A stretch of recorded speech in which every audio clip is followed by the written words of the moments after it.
আজকে আমরা আলোচনা করব অহংকার থেকে মুক্ত থাকার উপায়। কোন কোন বিষয়ে জানলে পরে আমরা অহংকার মুক্ত থাকতে পারবো। আমাদের উচিত না অহংকার মুক্ত থাকা? উচিত কিনা সকলে বলেন? অহংকার মুক্ত থাকা আল্লাহ কবুল করে নিন, বলুন আমিন। সম্মানিত উপস্থিতি, অহংকার মুক্ত থাকতে হবে। আপনি অহংকারী হতে পারবেন না, কারণ অহংকার যদি থেকে থাকে, অহংকারের যদি প্রাপ্যতা কোনো ব্যক্তির থেকে থাকে পৃথিবীতে, সেটা কোনো ব্যক্তির হবে না, সেটা হবে এই ব্যক্তির যিনি স্রষ্টা, তিনি কে? আল্লাহ। আল্লাহ বলছেন আল্লাহুল কিবরিয়াউ ফিস সামাওয়াতি ওয়াল আরদ, আসমান এবং জমিনে অহংকার তো তার। কার? আল্লাহ। তো অহংকার হবে আল্লাহ। আপনি কেন অহংকার করবেন? আপনাকে অহংকার মুক্ত থাকতে হবে। কিভাবে থাকবেন? এর কতিপয় জ্ঞান, কতিপয় বিষয় আমাদের কাছে এসে পৌঁছেছে, সেগুলো আমি ধারাবাহিকভাবে আপনাদের সামনে তুলে ধরার চেষ্টা করব। আল্লাহ সুবহানাহু ওয়া তাআলা আমাদের সকলকে যেন এই বিষয়গুলো মেনে অহংকার মুক্ত থাকার তৌফিক দান করেন, বলেন আমিন। সম্মানিত উপস্থিতি, 1 নম্বর পয়েন্ট, আপনি কেমনে সৃষ্টি হয়েছেন, আপনার সৃষ্টি তত্ত্ব, এবং আপনার বিনাশ ঘটবে একদিন মৃত্যুর মাধ্যমে। সুতরাং আপনার সৃষ্টি এবং মৃত্যু, এই দুটাই বিষয় নিয়ে চিন্তা করবেন, আপনার অহংকার থাকবে না। কথা কি বুঝতে পারছেন? যদি আপনি মৃত্যুর চিন্তা করেন, আপনার জীবনে কোনোদিন অহংকার আসবে না। যদি আপনার সৃষ্টিতত্ত্ব সম্পর্কে বিশ্লেষণ করেন, চিন্তা করেন, চিন্তা ভাবনা করেন কেমনে আপনার সৃষ্টি হয়েছে, জীবনে আপনার অহংকার হবে না। চিন্তা করে দেখেন। আল্লাহ সুবহানাহু ওয়া তাআলা বলছেন পবিত্র কোরআনুল কারীমের ৭৬ নম্বর সূরা দাহর অথবা ইনসান, আয়াত নাম্বার 1, আল্লাহ বলছেন হাল আতা আলাল ইনসানি হিনুম মিনাদ দাহরি লাম ইয়াকুন শাইআম মাযকুরা। আচ্ছা, তোমার কাছে কি এমন একটা সময় আসেনি, এমন একটা সময় কি তুমি অতিবাহিত করনি? চিন্তা করে দেখো তো, যখন তুমি উল্লেখযোগ্য কোনো বস্তু ছিলে না। চিন্তা করে দেখো, আজকে তোমার বয়স 30 বছর, 31 বছর আগে তোমার অবস্থান কোথায় ছিল? আজকে তোমার বয়স 60 বছর, 61 বছর আগে তোমার অবস্থান কোথায় ছিল? একবার চিন্তা করো তো। আল্লাহ বলছেন লাম ইয়াকুন শাইআম মাযকুরা, তুমি তো উল্লেখযোগ্য বস্তুতে পরিগণিত ছিলে না, তুমি কিছুই ছিলে না, তোমার কোনো অস্তিত্বই ছিল না। তুমি চিন্তা করো, আজকে তুমি মানুষ। আল্লাহ বলছেন 2 নম্বর সূরা বাকারা, আয়াত নাম্বার 28, কাইফা তাকফুরুনা বিল্লাহ, তুমি আল্লাহর সাথে কেমনে কুফরি করো, কেমনে আল্লাহর নিয়ামতটা যে অস্বীকার করছো, কেমনে তুমি ভুলে থাকো তোমার সৃষ্টিতত্ত্ব, কেমনে তুমি ভুলে যাও তোমার বিনাশ, কেমনে ভুলে যাও, কেমনে অস্বীকার করো আল্লাহর বিধিবিধান। ওয়া কুনতুম আমওয়াতান, কিন্তু তুমি ছিলে মৃত। অথচ তুমি ছিলে মৃত। তুমি চিন্তা করে দেখো, তুমি মৃত ছিল। কাইফা তাকফুরুনা বিল্লাহি ওয়া কুনতুম আমওয়াতান ফাহিয়াকুম, আল্লাহ বলছেন এরপর মৃত অবস্থা থেকে আমি আল্লাহ তোমাকে সৃষ্টি করেছি, তোমার প্রাণ ফিরিয়ে দিয়েছি। এরপর আল্লাহ বলছেন সুম্মা ইউমীতুকুম, তোমার যে প্রাণ দিলাম, এই প্রাণ দেওয়ার পরে আমি আল্লাহ আবার পুনরায় তোমাকে মৃত্যু দিব। সুম্মা ইউহয়ীকুম, মৃত্যু যে দিব, মরে যাওয়ার পরে আমি আল্লাহ আবার তোমাকে জীবিত করব। সুম্মা ইলাইহি তুরজাউন, আল্লাহ বলছেন এরপর যে তুমি জীবিত হবে, জীবিত হয়ে কোথায় যাবে? ওই আমি আল্লাহর কাছেই তুমি প্রত্যাবর্তন করবে। সুতরাং তোমার অহংকার কিসের? চিন্তা করে দেখো, তোমার সৃষ্টিতত্ত্ব নিয়ে ভাবো। তুমি একটা মৃত ছিলে, মৃত্যু থেকে তোমাকে আমি আল্লাহ জীবিত করলাম। এই জীবিত হওয়া থেকে আবার তোমার বিনাশ ঘটাবো মৃত্যুর মাধ্যমে। আবার যখন তোমার মৃত্যু হবে, আবার আমি তোমাকে জীবিত করব। জীবিত করার পরে ওই আমি আল্লাহর কাছেই তোমাকে প্রত্যাবর্তন করতে হবে। আমরা যে আকাশে ঘুড়ি উড়াই, ঘুড়িটা অনেক দূরে উড়ে, অনেক দূর পর্যন্ত আকাশের সীমা অতিক্রম করে অনেক সময়। চিন্তা করে দেখেন, ঘুড়ির যে সুতা, এই সুতা আমাদের লাটাইয়ে বাঁধা থাকে। এক সময় সুতা গুছিয়ে গুছিয়ে নিয়ে যাওয়ার পরে ওই ঘুড়ি কার কাছে আসে? যে ব্যক্তি উড়ায় তার কাছেই আসে। আমরা ঠিক এভাবে আল্লাহর কাছে বাঁধা। আজকে পৃথিবীতে আপনি ঘুড়ির মতো উঠছেন।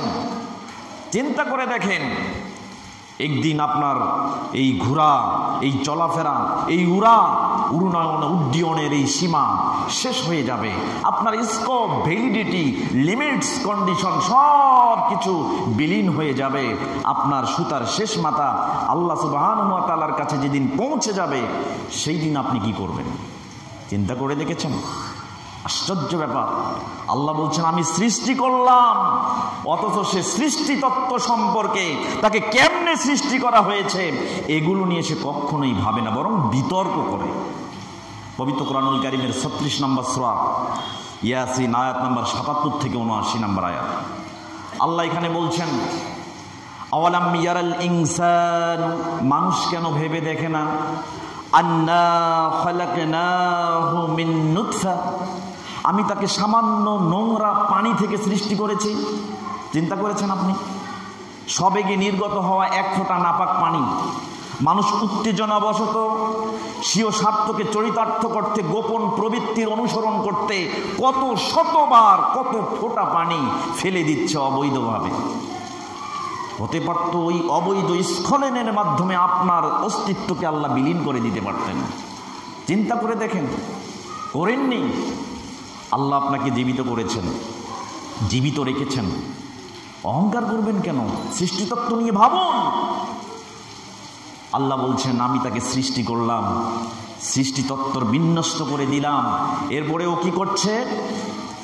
ফাইজা হুয়া খসিমুম মুবিন, সে এই সৃষ্টিতত্ত্ব নিয়ে প্রকাশ্য বিতর্ক করছে।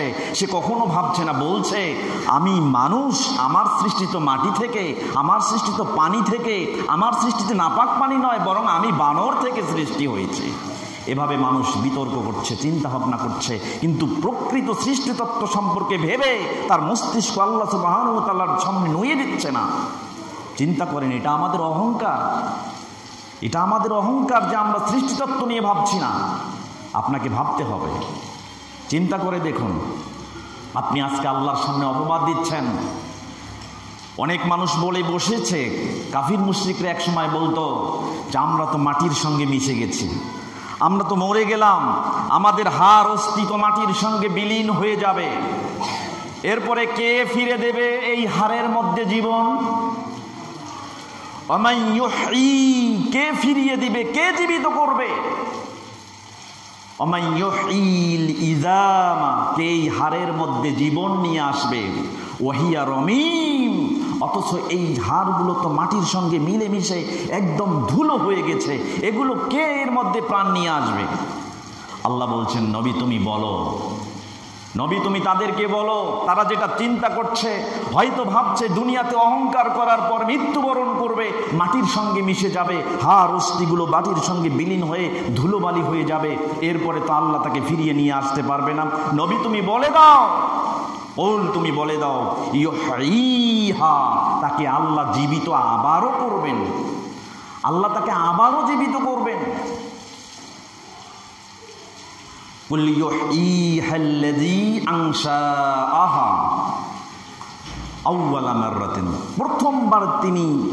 প্রথমবার যিনি তাকে সৃষ্টি করেছিল সেই আল্লাহ তাকে দ্বিতীয়বার পুনর্বার আবারও সৃষ্টি করবে, এটা তুমি তাদেরকে বলে দাও।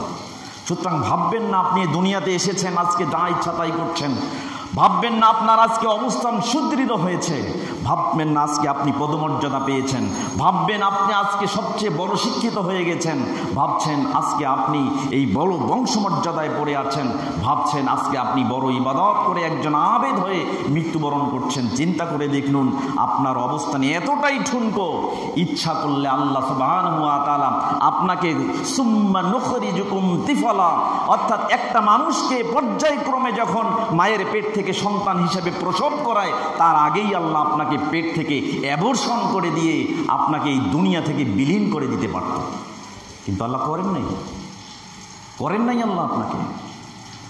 আজকে আপনাকে সুন্দর আকৃতি দিয়েছে, আপনি ভাবছেন আমি সুন্দর, আমার চেহারা সুন্দর, আমি স্মার্ট। চিন্তা করেন, আপনি সৃষ্টিতত্ত্ব ভুলে গেছেন, এটা আল্লাহই বলেছেন, আপনার কৃতিত্ব নেই। 95 নম্বর সূরা 95 নম্বর সূরাতুত তিন আয়াত নম্বর 4 এবং 5 আল্লাহ বলেছেন লাকাদ খালাকনাল ইনসানা ফি আহসানি তাকওয়িম। আহসানি তাকওয়িম মানে হচ্ছে সুন্দরতম আবৃত দিয়ে, সুন্দরতম আকৃতি দিয়ে আমি আল্লাহ তোমাকে সৃষ্টি করেছি। বিশেষ সৌন্দর্যের বড়াই করো, এটা তুমি একাই পাওনি। এই সৌন্দর্য তোমার অর্জন না, এই সৌন্দর্য দিয়েছেন কে? আল্লাহ দিয়েছেন। তুমি সৌন্দর্যের বড়াই করছো মানে ওই সুন্দরী নারীটা আজকে নিজেকে প্রদর্শন করছে শত শত পুরুষের সামনে, ভাবছে আমি সুন্দরী, পুরুষটা আমাকে দেখে ক্রাশ খায়। আশ্চর্য ব্যাপার। এই ক্রাশ না, এটা জেনা। চিন্তা করে দেখেন, প্রতি সেকেন্ডে একটা সুন্দর নারী যে ক্রাশের নামে জেনা করছে, এই জেনা আজকে অহংকার বশত করছে। কাল কিয়ামতের দিন কি করবেন? এর পরের আয়াত আপনি ভাবেননি? সুন্দর আকৃতি যিনি দিয়েছেন, সুম্মা রাদাদনাহু আসফালা সাফিলিন, তিনি আপনাকে একেবারে নিচে পিষিত করে দিবেন, নিম্ন থেকে নিম্ন স্তরে বোধ করে দিবেন আল্লাহ। আপনার এই সৌন্দর্যের দাম নেই। আশ্চর্য ব্যাপার। আপনি সৃষ্টিতত্ত্ব সম্পর্কে ভাবুন, আপনি কেমনে সৃষ্টি হয়েছেন। যদি একবার বোঝেন এই সৃষ্টি হওয়াটা আপনার কোনো কৃতিত্ব নাই, এটা সম্পূর্ণ আল্লাহর নিয়ামত, আল্লাহর দান, তাহলে জীবনে আপনার ভিতরে অহংকার জন্মাবে না। এই সুন্দর চেহারা নিয়ে আপনি বাঁচবেন? কথা বলেন, এই সুন্দর চেহারা নিয়ে বাঁচবেন? বাঁচবেন না, মরে যাবেন তো। এই সুন্দর চেহারা নাশ হবে, সুন্দর চেহারা ধ্বংস হয়ে যাবে। আজকে যে অবস্থানে থাকেন, যেখানেই থাকেন, যেখানে যে অবস্থাতেই ভালো থাকেন আর মন্দ থাকেন, আপনাকে মরতে হবে। মৃত্যুর কথা চিন্তা করেন, অহংকার থাকবে না। এই জন্য বলছি যে স্মরণ করেন আপনার সৃষ্টিতত্ত্ব, স্মরণ করেন আপনার ধ্বংস হওয়া, ধ্বংসতত্ত্ব। এই দুটি বিষয় চিন্তা করবেন, কখনোই আপনার মনের ভিতরে কি অহংকার জন্মেবে না। চিন্তা করে দেখেন, আল্লাহ সুবহানাহু ওয়া তাআলা বলেছেন 4 নম্বর সূরা নিসা আয়াত নম্বর 78, আইনামা তাকুনু ইউদরিকুমুল মাউত ওয়ালাউ কুনতুম ফি বুরুজিম মুশাইয়াবা। আল্লাহ বলছেন তুমি যেখানেই থাকো না কেন, আইনামা তাকুনু, তুমি যেখানেই থাকো না কেন, এমনকি সীসা ঢালা প্রাচীর দিয়ে একটা যদি ঘর নির্মাণ করো আর মনে করো যে এই ঘরের মধ্যে কেউ প্রবেশ করবে না, কোনো দরজা রাখবে না, জানালা লাগবে না, ছিটাফুট্র কিছুই রাখবে না, ভাবতেছো যে এই ঘরের মধ্যে আমি অবস্থান করছি, এখানে আমাকে কেউ ধরতে পারবে না। আল্লাহ বলছেন ইউদ্রিকুমুল মাউত, তোমাকে মৃত্যু ওখানেও খুঁজে বের করবে, পেয়ে যাবে। মৃত্যু পেয়ে যাবে তোমাকে, মানে মৃত্যু তোমাকে খুঁজছে, তোমাকে খুঁজে বার করবেই, মৃত্যু তোমাকে পেয়ে যাবেই। চিন্তা করে দেখুন। এই জন্য রাসূল সাল্লাল্লাহু আলাইহি ওয়াসাল্লাম বলেছেন, তিরমিজি, নাসাই, ইবনু মাজাহ, মিশকাত, 4টি হাদিসের কিতাবে হাদিসটি এসেছে। মিশকাতুল মাসাবি, কিতাবুল আদব, শিষ্টাচার সংক্রান্ত অধ্যায়ের মধ্যেই এসেছে। কিতাবুল জানাইজ, জানাজার সালাত সংক্রান্ত অধ্যায়ের মধ্যেও এসেছে।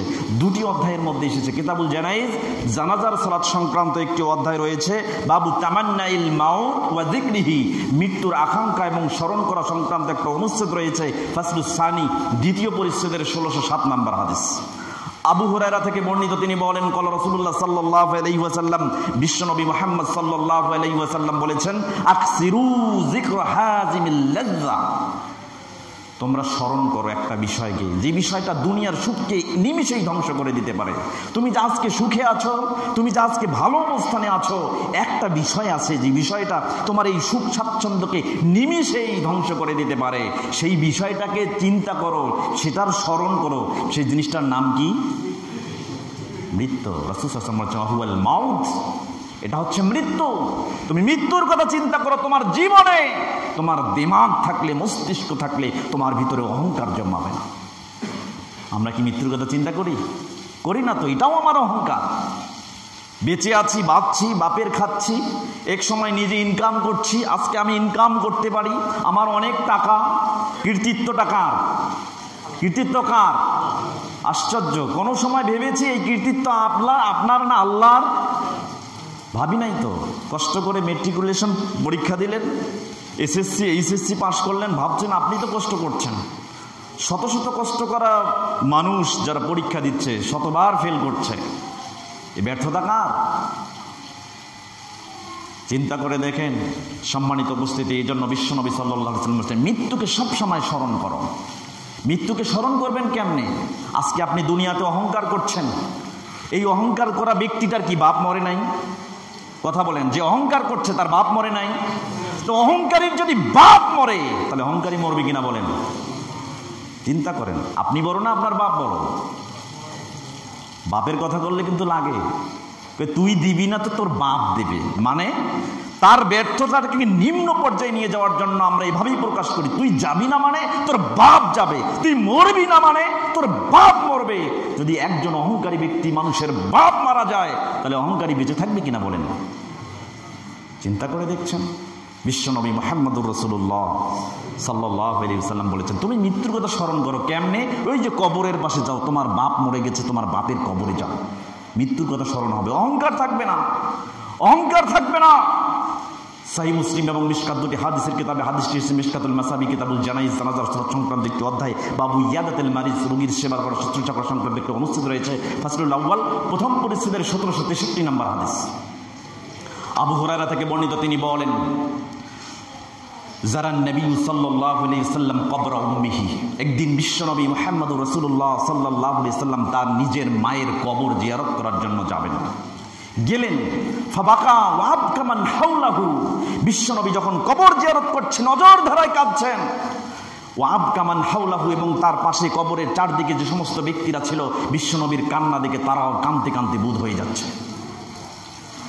বিশ্বনবী কাঁদত স্বরে বলছেন, আস্তাজান্তু রব্বি, আমি আমার প্রতিপালকের সাথে অনুমতি চাইলাম, ফিয়ান আস্তাগফির লাহা, আমি আমার মাবুদের কাছে অনুমতি চাইলাম, আল্লাহ আমার মা মারা গেছে, আমি তার জন্য তোমার কাছে ক্ষমা প্রার্থনা করব, তুমি আমাকে অনুমতি দাও।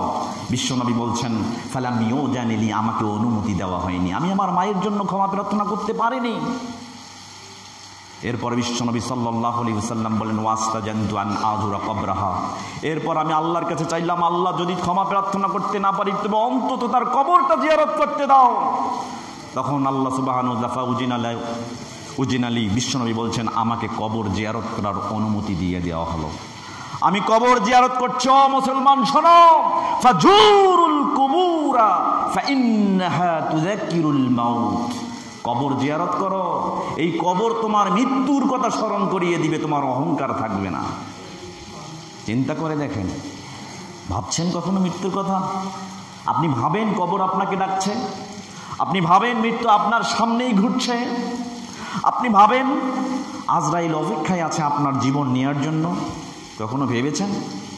ভাবেন না তো, এটা আপনার অহংকার। আপনি ভাববেন কেন? আপনি তো পৃথিবীতে আসছেন, অবস্থান করছেন, ভালো অবস্থানে আছেন, এটা তো আপনার কৃতিত্ব, এটাই মনে করছেন। আশ্চর্য ব্যাপার।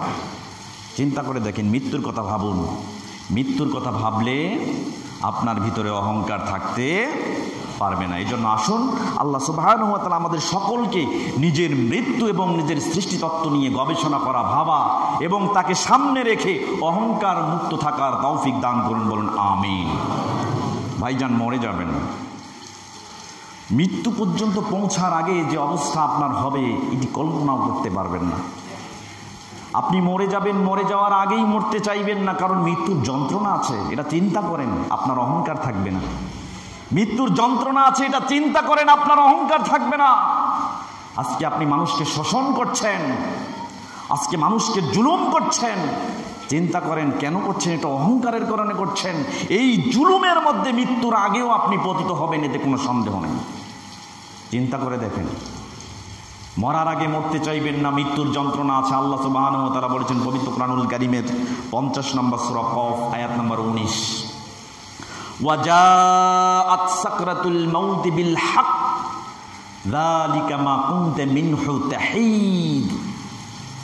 বিশ্বনবী সাল্লাল্লাহু আলাইহি ওয়াসাল্লামকে বলছে, নবী, ওয়াজাআত সাকরাতুল মাউত বিল হক, সত্য সত্য প্রত্যেকটা মানুষের জীবনে মৃত্যুর যন্ত্রণা আসবেই, কোনো মানুষ বাদ যাবে না। প্রত্যেকটা মানুষের জীবনেই যখন সে মরবে মৃত্যুর যন্ত্রণা আসবেই। তোমরা এই মৃত্যু থেকে পিছপা হওয়ার চেষ্টা করছো, মৃত্যু থেকে বাঁচতে যাচ্ছ, মৃত্যু থেকে পলায়ন করতে যাচ্ছ, এই মৃত্যুর যন্ত্রণা তোমাকে পেয়ে বসবেই। বুখারী, মুসলিম এবং মিশকাত তিনটি হাদিসের কিতাবে হাদিসটি এসেছে মিশকাতুল মাসাবি কিতাবুল জানাইজ জানাজার সালাত সংক্রান্ত একটি অধ্যায়, বাবু ইয়াদাতিল মারিজ রোগীর সেবা করা সংক্রান্ত একটি অনুচ্ছেদ, ফাসলুল আউয়াল প্রথম পরিচ্ছেদের 1539 নম্বর হাদিস। আয়েশা রাদিয়াল্লাহু তাআলা আনহা বলছেন, মা রাআইতু আহাদাল ওয়াজু আলাইহি আশাদ্দু মিন রাসূলিল্লাহ সাল্লাল্লাহু আলাইহি ওয়াসাল্লাম, আমি আমার জীবনে কোনো ব্যক্তির মৃত্যু যন্ত্রণা দেখি নাই যেটা বিশ্ব নবীর মৃত্যু যন্ত্রণার চাইতে বেশি হয়েছে। চিন্তা করে দেখেন, আপনি অহংকার করছেন, মৃত্যু যন্ত্রণা নিয়ে ভাবছেন। বিশ্বনবীর অহংকার ছিল? কথা বলেন, বিশ্বনবীর অহংকার ছিল? বিশ্বনবীর অহংকার ছিল না। বিশ্বনবী এমন একজন মানুষ, তার জীবনে কোনোদিন অহংকার ছিল না। সিলসিলায়ে হাদিসে সহিহা একটা হাদিস এসেছে হাসান সনদে, তিনি বলতে, আল্লাহুম্মা ইন্না আবদুক ওয়া ইবনু আবদিক ওয়া ইবনু আমাতিক ওয়া নাসিয়াতি ফি ইয়াদিক ওয়া রাজিন ফি হুকমিক, হে আল্লাহ, আমি আপনার গোলাম, আপনার গোলামের ঘরের গোলাম, আপনার বান্দির ঘরের গোলাম, আমার চুলের ঝুঁটি আপনার হাতে, আপনি যা দিয়েছেন শরীয়ত হিসাবে আমি তাতেই সন্তুষ্ট হয়ে গিয়েছি। চিন্তা করে দেখেন, বিশ্বনবী মাটিতে বসতেন, আজকে মাটিতে বসতে আপনার লজ্জা লাগে। বিশ্বনবী নিজেকে গোলাম মনে করতেন, গোলামের ঘরের গোলাম মনে করতেন, বান্দির ঘরের গোলাম মনে করতেন। আপনি আজকে নিজেকে কি মনে করছেন? আশ্চর্য ব্যাপার। ইমাম সাহেবকে ইমাম সাহেব বললে খুশি হয়, ডিসি সাহেবকে ডিসি সাহেব বললে রাগ হয়। আশ্চর্য ব্যাপার তো। সম্মানের হেরফের হলো কোথায়? জেলা প্রশাসক সাহেবকে যেয়ে বলবেন, ওই জেলা প্রশাসক সাহেব, ওই চেয়ারম্যান সাহেব, ওই মেম্বার সাহেব, ওই মন্ত্রী সাহেব, সাহেব নাম জুড়ে দেওয়ার পরেও এরা খুশি নয়, বলতে হবে স্যার। চিন্তা করেন, এ পদবি কে বিন্যাস করেছে? এ পদবি আপনাকে কে দিয়েছে? এ পদবির পেছনে কৃতিত্ব কার? একটাবার চিন্তা করেন। মৃত্যুর যন্ত্রণা খুব দূরে নয়, খুব কাছে। চিন্তা করেন, আজকে যে অবস্থায় আছেন সে অবস্থায় আপনাকে পতিত হতে হবে। প্রত্যেকটা মানুষকে বিশ্বনবীর মৃত্যুর যন্ত্রণা যদি বেশি হয়, আপনি আজকে অহংকার করছেন, অহংকার দম্ভ ভরে পৃথিবীতে চলছেন। আল্লাহ সুবহানাহু ওয়া তাআলা বলেছেন, তুমি গর্ব করছো, অহংকার করছো, ইন্নাকা লান তাখরিকাল আরদা, তুমি তো জমিনকে কাঁপিয়ে দিতে পারবে না। কাঁপিয়ে দিতে পারবে? তুমি কি জমিনের মধ্যে এমনভাবে হাঁটছো জমিনকে ভূমিকম্প ভাসাতে পারবে? পারবে না তো। তোমার কিসের অহংকার? ওয়ালাং তাবলুগাল জিবাল তুলা, আল্লাহ বলেছেন, তুমি এত উঁচু হচ্ছ, নিজেকে উঁচু দাবি করছো, ওই পাহাড়টার সমান উঁচু হয়েছে কি, যে পাহাড়টা আমি মাটির মধ্যে গেড়ে দিয়েছি। চিন্তা করেন, আপনি তো মাটির মানুষ, মাটির থেকেই আপনাকে সৃষ্টি করা হয়েছে। অথচ চিন্তা করেন যে মাটিকে, যে পৃথিবীকে হেফাজতের জন্য আল্লাহ পাহাড় গেড়ে দিয়েছেন, এই পাহাড়ের মতো উঁচু হতে কোনো মানুষ পারেনি। কিসের অহংকার আপনার? কিসের অহংকার? আশ্চর্য ব্যাপার। বন্ধ করুন, মৃত্যুর কথা চিন্তা করুন, ভাবুন মৃত্যুর যন্ত্রণা আছে, মরার আগে মরতে চাইবেন না। বিশ্বনবী মুহাম্মদুর রাসূলুল্লাহ সাল্লাল্লাহু আলাইহি ওয়াসাল্লাম, যিনি নিজেকে গোলাম মনে করতেন, যিনি ছিলেন অহংকার থেকে একেবারেই মুক্ত, সেই বিশ্বনবী মুহাম্মদুর রাসূলুল্লাহ অহংকার না করেও তার জীবনে কীরকম মৃত্যু যন্ত্রণা হয়েছিল এর দৃষ্টান্ত কিন্তু আমরা কোরআন হাদিস থেকে পাই। সহিহুল বুখারী কিতাবুর রিকাক মর্মস্পর্শী হাদিস বর্ণনা করা সংক্রান্ত একটা অধ্যায় রয়েছে। বাবু সাকরাতিল মাউত, মৃত্যুর যাতনা সংক্রান্ত একটা অনুচ্ছেদ রয়েছে, 6510 নম্বর হাদিস। আয়েশা রাদিয়াল্লাহু তাআলা আনহা বলছেন, আমি দেখলাম বিশ্বনবী মুহাম্মদুর রাসূলুল্লাহ সাল্লাল্লাহু আলাইহি সাল্লাম শায়িত অবস্থায় আছেন, তাকে শোয়ানো হয়েছে, তিনি মৃত্যু যন্ত্রণায় কাতরাচ্ছেন।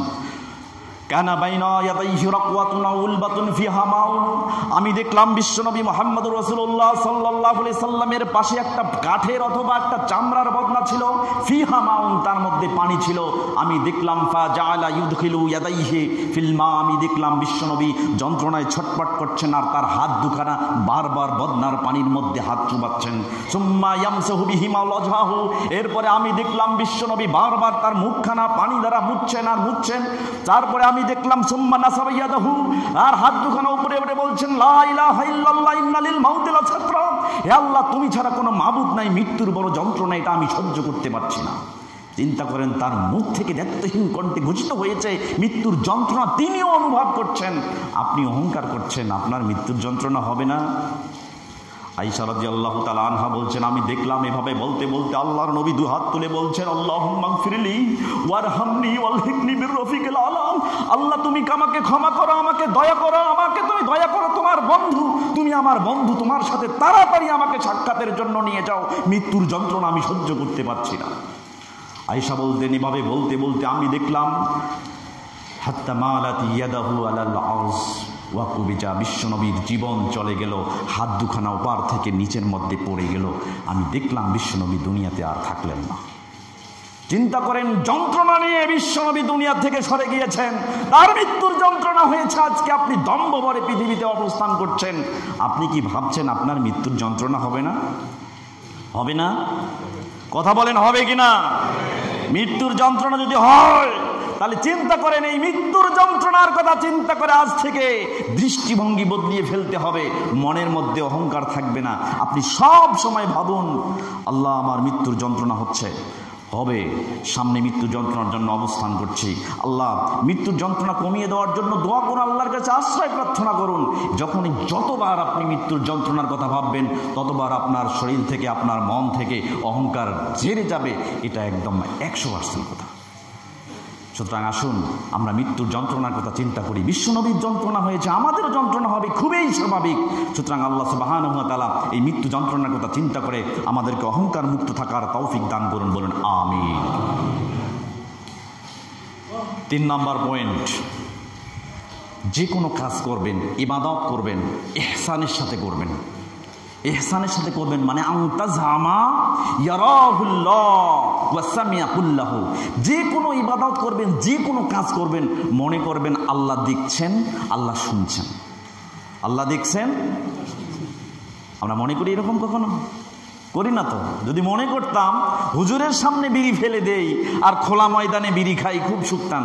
ওখানে আল্লাহ দেখে না, হুজুরের সামনে আল্লাহ দেখে। ঠিক না? ঠিক কিনা বলেন? হুজুরের সামনেই আল্লাহ দেখতে পায়, এই বিড়ি খাচ্ছিস। আর হুজুরের সামনে গিয়ে যখন আড়ালে যাচ্ছেন, খোলা মঠে কাজ করছেন, বাথরুমে বসে যখন শৌচ কার্য করছেন আর সিগারেট টানছেন, তখন মনে হয় আল্লাহ দেখে না, তাই না? বিষয়টা কি এরকম? ভাববেন সব জায়গায় আল্লাহ আছেন, সব জায়গায় দেখছেন। আল্লাহ তো এক জায়গায় সমাসীন, কিন্তু সব জায়গায় আল্লাহর ইলম আছে। আল্লাহ আপনাকে ইলম দিয়ে আবদ্ধ করে রেখেছেন, কোথাও আপনি অতিক্রম করতে পারবেন না। সর্বত্র আল্লাহর ইলম দ্বারা আপনি আবদ্ধ। আপনি কোথায় যাবেন? পলায়ন করতে পারবেন না। দুনিয়ার একটা সিকিউরিটি প্রোটেক্টেড এলাকায় গেলে আপনি কত ভীত সন্ত্রস্ত অবস্থায় অবস্থান করেন। চিন্তা করে দেখেন, যেখানে সিসি ক্যামেরা থাকে সে এলাকায় গেলে আপনি কতটা সংযত হয়ে যান। চিন্তা করেন, দুনিয়ার সামান্য একটা সিসি ক্যামেরাকে আপনি ভয় করছেন, কত অপরাধী শনাক্ত হচ্ছে এই সিসি ক্যামেরার মাধ্যমে। চিন্তা করে দেখেন, আল্লাহর সিসি ক্যামেরাটা কি এর চেয়ে ছোট না বড়? বলেন তো। সম্মানিত উপস্থিতি, একটু ভালো করে চিন্তা করবেন। 50 নম্বর সূরা কফ, আয়াত নম্বর 17-18 আল্লাহ বলছেন, ইজিয়াতালাক্কাল মুতালাক্কিয়ান।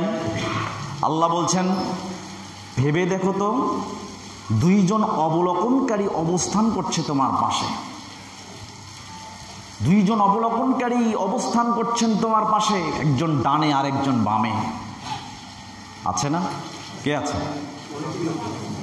কোরআনে এসেছে কঈদ আলাল ইয়ামিন ওয়া আলাল ইয়ামিন, ডান দিক থেকে, ওয়ালাল ইয়াসার, বাম পাশ থেকে। 2 জন আছে। আল্লাহ বলছেন, মা ইয়ালফিযু মিন কওলিন ইল্লা লাদাইহি রাকীবুন আতীদ। চিন্তা করে দেখো, তুমি যা বলছো, মুখ দিয়ে তোমার যা আসছে, যে শব্দই বের হচ্ছে, সমস্ত শব্দই ওই সিসি ক্যামেরার 2টার মধ্যে রেকর্ড হয়ে যাচ্ছে। আশ্চর্য ব্যাপার।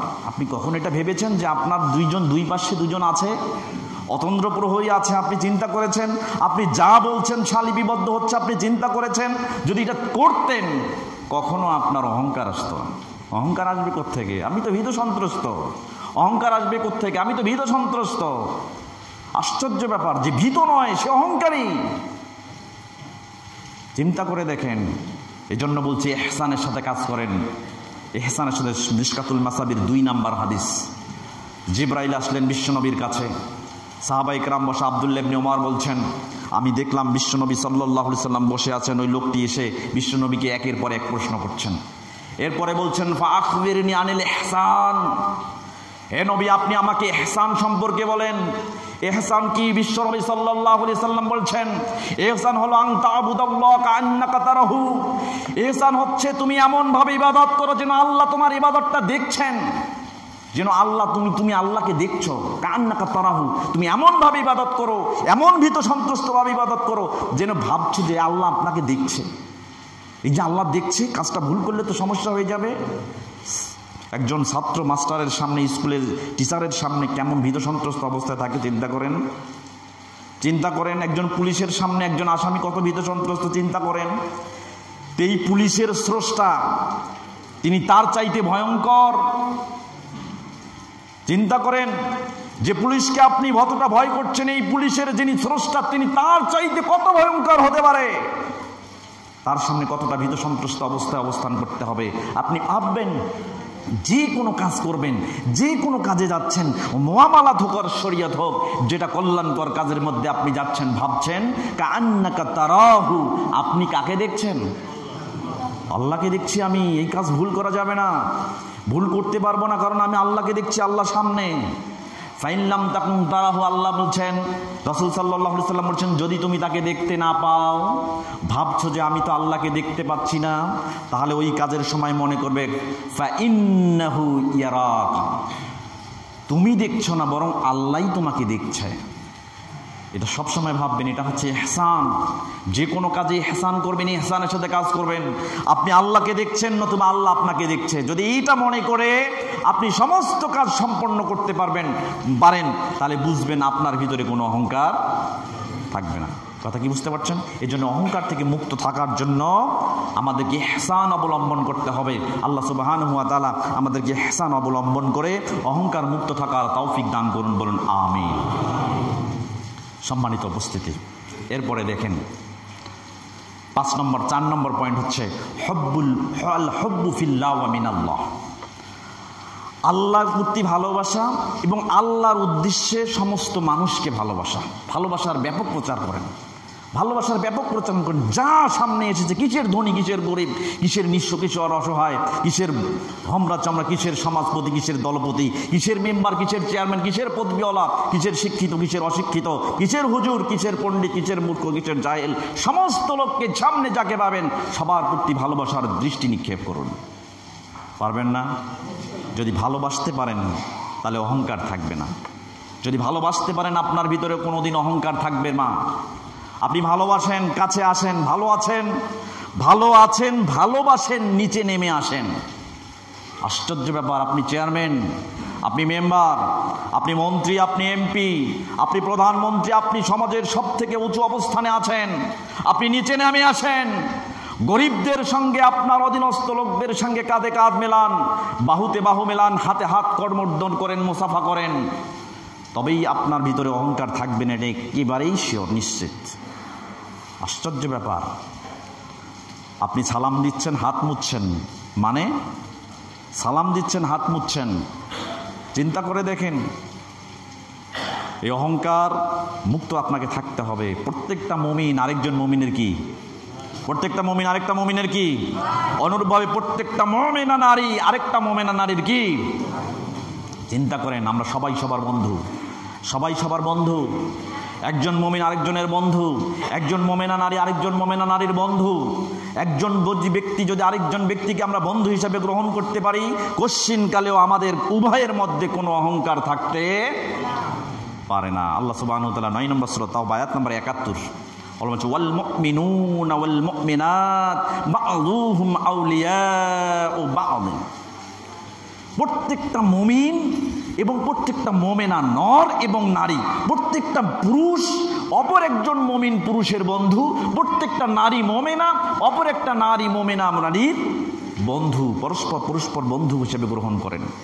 আজকে আমরা ইহুদি সভ্যতাকে লালন করছি, আজকে বন্ধু হিসেবে গ্রহণ করছি অন্য দেশের, অন্য ভাইয়ের, অন্য ধর্মের, অন্য জাতির, অন্য বর্ণের, অন্য সমস্ত লোককে যারা ইসলাম থেকে বিমুখ। আশ্চর্য ব্যাপার, তাকে আমরা ভালোবাসছি। কারণ তার সামাজিক অবস্থান উঁচু, নিম্নভাবে হলেও উঁচু, তাকেই আমরা গ্রহণ করছি। যেমন শাহরুখ খান, আমির খান, সালমান খান, আছে না এরকম? আছে না? এটা সমাজে সুদৃঢ় অবস্থান আছে এদেরকে আমরা বন্ধু হিসেবে গ্রহণ করছি। কিন্তু ওই শাহরুখ খান, সালমান খান, সুলেমান খান যখন এরা যায় নিম্ন মানুষের হয়ে যায়, তখন তার থেকে আমরা পিছপা হয়ে আছি। আসলে মুমিনের বন্ধু হতে পারেনি। সম্মানিত উপস্থিতি, মনে রাখবেন সহিহ মুসলিম এবং মিশকাত দুটি হাদিসের কিতাবে হাদিসটি এসেছে। মিশকাতুল মাসাবি কিতাবুল আদব শিষ্টাচার সংক্রান্ত একটি অধ্যায় রয়েছে। বাবুল হব্বি ফিল্লাহ ওয়া মিনাল্লাহ, আল্লাহর প্রতি ভালোবাসা এবং আল্লাহর উদ্দেশ্যে কাউকে ভালোবাসা সংক্রান্ত একটা অনুচ্ছেদ রয়েছে। ফাসলুল আউয়াল, প্রথম পরিচ্ছেদের 5005 ও 5006 নম্বর হাদিস। দুটি হাদিসে বর্ণনা করেছে আবু হুরায়রা রাদিয়াল্লাহু তাআলা আনহু থেকে বর্ণিত। তিনি বলেন, ক্বালা রাসূলুল্লাহ সাল্লাল্লাহু আলাইহি ওয়াসাল্লাম, রাসূল সাল্লাল্লাহু আলাইহি ওয়াসাল্লাম বলেছেন, ইন্নাল্লাহা ইজা আহাব্বা আবদান, বিশ্বনবী বলেছেন, আল্লাহ রাব্বুল আলামিন যখন কোনো ব্যক্তিকে ভালোবাসেন, কোনো বান্দাকে ভালোবাসেন, তার কোনো দাসকে ভালোবাসেন, তখন আল্লাহ সুবহানাহু ওয়া তাআলা এই ভালোবাসার কথাটা কাকে জানিয়ে দেবেন? সঙ্গে সঙ্গে দাহু জিবরিলা, তখন তিনি জিবরিলকে ডাকেন। জিবরিলকে ডাকার পরে বলেন, জিবরিল আহাব্বু ফুলানান, আমি অমুক ব্যক্তিকে ভালোবাসি। ফাআহিব্বাহু, অতএব জিবরিল, আমি যেহেতু তাকে ভালোবাসি, তুমি জিবরিলও তাকে ভালোবাসো। ফায়ুহিব্বুহু জিবরিল, অতঃপর জিবরিল তাকে ভালোবাসা শুরু করে দেয়। এরপরে ইউনাদি ফিস সামা, জিবরিল ভালোবাসতে বাসতে ভালোবাসার জন্য উদ্বেলিত হয়ে ওই ব্যক্তির জন্য খুশিতে আত্মহারা হয়ে আসমানের দিকে উঠতে থাকে এবং উক্ত আসমানে গিয়ে ঘোষণা করতে থাকে, হে আসমানবাসী, ইন্নাল্লাহা আজ্জা ওয়া জাল্লা ইউহিব্বু ফুলানান, হে আসমানবাসী, তোমরা জেনে রেখো অমুক ব্যক্তিকে আল্লাহ সুবহানাহু ওয়া তাআলা ভালোবাসেন। ফাআহিব্বুহু, অতএব আসমানবাসী তোমরাও ওই ব্যক্তিকে ভালোবাসতে থাকো। ফায়ুহিব্বুহু আহলুস সামাই, অতঃপর রাসূল সাল্লাল্লাহু আলাইহি ওয়াসাল্লাম বলেছেন, অতঃপর সমস্ত আসমানের অধিবাসীরা ওই ব্যক্তিকে ভালোবাসতে থাকে। হাত্তা ইউজাউ সুম্মা ইউজাউ লাহুল কবুল ফিল আরজ, এমনকি ওই ভালোবাসার প্রমাণ হিসেবে পৃথিবীতে তার নিদর্শন রেখে দেওয়া হয়। ওই ব্যক্তিকে পৃথিবীর সমস্ত মানুষও ভালোবাসতে থাকে। চিন্তা করে থাকেন, আপনি ভালোবাসেন, ভালোবাসা ছড়িয়ে দেন। আপনার ভালোবাসাকে সীমাবদ্ধ করে দেখবেন না, আপনার ভালোবাসাকে সীমাবদ্ধ করে দেখবেন না শুধু আপনার বাড়িতে, আপনার পরিবারে, আপনার জামাতে, আপনার সমাজে, এইখানেই সীমাবদ্ধ করে রাখবেন না। আপনার ভালোবাসাকে সার্বজনীন করে রাখুন। আপনার ভালোবাসা যেখানেই যাবেন, যত্রতত্র যাকে পাবেন তাকেই, সবার জন্য এই ভালোবাসাকে বিলীন করে দিবেন। যদি ভালোবাসতে পারেন, কাল কিয়ামতের দিনের পরের হাদিস এসেছে আবু হুরায়রা থেকে বর্ণিত। তিনি বলেন, ক্বালা রাসূলুল্লাহ সাল্লাল্লাহু আলাইহি ওয়াসাল্লাম, রাসূল সাল্লাল্লাহু আলাইহি ওয়াসাল্লাম বলেছেন, ইন্নাল্লাহা তাআলা ইয়াকুলু ইয়াউমাল কিয়ামা, কাল কিয়ামতের দিন আল্লাহ সুবহানাহু ওয়া তাআলা মানুষের সামনে এসে বলতে থাকবে, আইনাল মুতাহাব্বুনা বিজালালি, তোমাদের মধ্যে ওই সমস্ত ব্যক্তিরা কই? কোথায় ওই সমস্ত ব্যক্তিরা যারা আমাকে উদ্দেশ্য করে অন্য কোনো মুমিন ভাইকে ভালোবেসেছে? ওরা কোথায়? আল ইয়াউমা ইউজিল্লুহুমুল ফি জিল্লি, আজকে আমি তাকে আমার আরশের ছায়ার নিচে স্থান প্রদান করব। আল ইয়াউমা লা জিল্লা ইল্লা জিল্লুহু, আল্লাহ বলবেন, আজকে তো আমার ছায়া ব্যতীত কোনো ছায়া নাই, আজকে তো আমার ছায়া ব্যতীত কোনো ছায়া নেই। আজকে তো শুধু উত্তপ্ত সূর্যের উষ্ণ তীব্র রোদের ক্ষিপ্রতা আজকে তোমাদের উপরে আবদ্ধ করে রাখবে, শুধু ছায়া তো আমার আরশের ছায়া থাকবে। সুতরাং তোমরা কোথায় আছো? ওই সমস্ত ব্যক্তিরা যারা আমাকে ভালোবেসে আমার উদ্দেশ্যে অন্য কোনো মুমিন ভাই এবং বোনকে ভালোবেসেছ, তারা কোথায়? আসো, আমি আরশের ছায়ায় তোমাদেরকে স্থান দিব। সুতরাং আসুন, এই ভালোবাসাকে সার্বজনীন করে তুলুন। এই ভালোবাসাকে কোনো স্থানে, কোনো জায়গায়, কোনো ভালোবাসার আবর্তনে, স্কোপে সীমাবদ্ধ করে রাখবেন না। এই ভালোবাসাকে সার্বজনীন করে তুলুন। সবার জন্য ভালোবাসা, যত ভালোবাসা বিলীন করে দিতে পারবেন, তত অহংকার থেকে মুক্ত থাকতে পারবেন। আসুন, আমরা অহংকার থেকে নিবৃত থাকার নিমিত্তে সকলকে ভালোবাসি। আল্লাহ সুবহানাহু ওয়া তাআলা আমাদের পারস্পরিক ভালোবাসার বন্ধনে আবদ্ধ করে অহংকার মুক্ত থাকার তৌফিক দান করুন। বলুন আমিন।